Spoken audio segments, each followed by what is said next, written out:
ফাতেমা বলেন খেজুরের পাতায় আগুন লাগিয়ে লাগিয়ে আল্লাহর নবীর গালে দিলাম। নবীজি হুঁশ ফিরে পেল।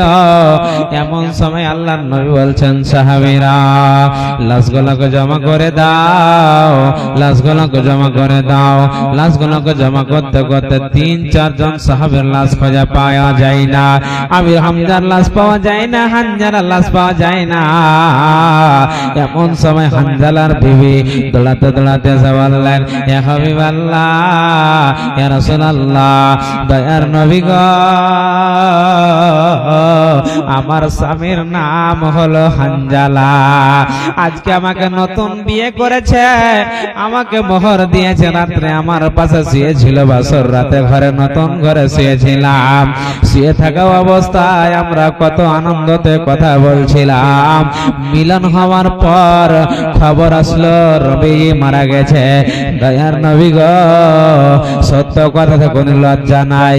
ইন্নাল্লাহা লা ইস্তাহি মিনাল হক, হক কথায় কোনো লজ্জা শরম নাই গো নবীজি। আমার স্বামী গোসল করার সময় পায়নি, আমার স্বামী মারা গেছে গো নবীজি। ওগো দয়ার নবীজি, খবর পেয়েছে আল্লাহর নবী মারা গেছে, তাই বলে গোসল করার সবাই পায়নি। এই যে আমার স্বামী, ওগো দয়ার নবীজি, আমার স্বামী মারা গেল, আমার কোন মন দুঃখ নাই, আল্লাহর কাছে আমি স্বামী কাছে চেয়ে নেব। দয়ার নবী গো, আপনি আমার স্বামীকে গোসল করিয়ে দেন। বিশ্ব নবী বলেন বেটি রে, বেটি রে, যারা শহীদ হয়ে মারা যায় তাদেরকে গোসল দিতে হয় না রে মা।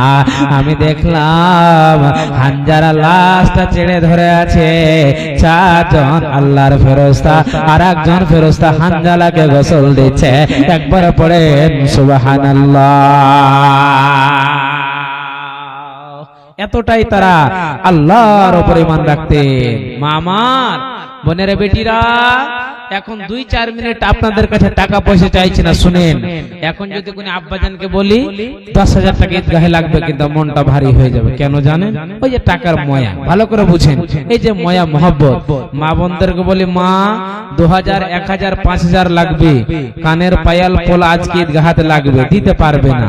কমিটির লোক যদি গিয়ে থাকে বরকত সাহেব, তো মা বোনের অন্তর খুলে ওই চাদরে দাম দেন, ইনশাআল্লাহ 5টা মিনিট আপনাদের বয়ান করছে, খালি শুনে যান।